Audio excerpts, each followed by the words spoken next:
Hello and welcome to the Delegate Wranglers Weekly Lowdown with MASH Media. I'm Martin Fullard. Now, this week there has been massive news, so we're just going to give you one big piece of good news, and that is many events will be allowed to happen from the 17th of May, albeit with restricted capacity.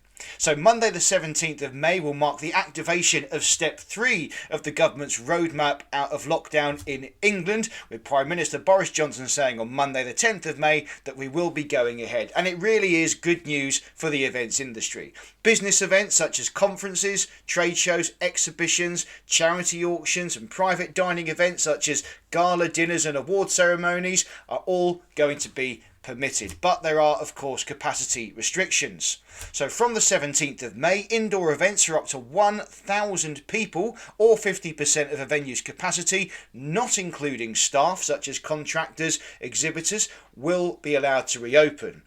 Outdoor events will be allowed to accommodate up to 4,000 people or again 50% of the venue's capacity. Special dispensation has been given to seated stadiums or those larger outdoor arenas, and I'm just going to give you a little bit more information about that too. The government's made special provision for these venues where crowds can be distributed around very evenly bigger spaces, allowing up to 10,000 people or 25% of the total seated capacity, whichever is lower. So this provision can be used by venues with a seated capacity of 16,000 or above. For events with mixed seating and standing areas, including music, elite sporting events and other sorts of spectator events, the capacity cap is going to be calculated as 25% of the seated capacity, irrespective of any standing capacity, if that makes sense.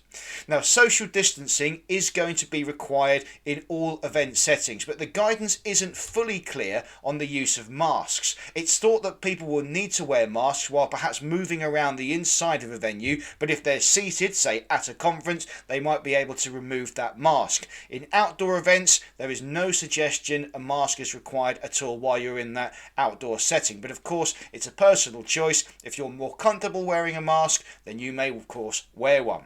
Now, it's also really important to note that from the 17th of May, there is going to be no need for any form of COVID status certification. So no need for a negative COVID test and no need for any form of vaccine passport. Why? Because the mitigation measures such as social distancing are still in place.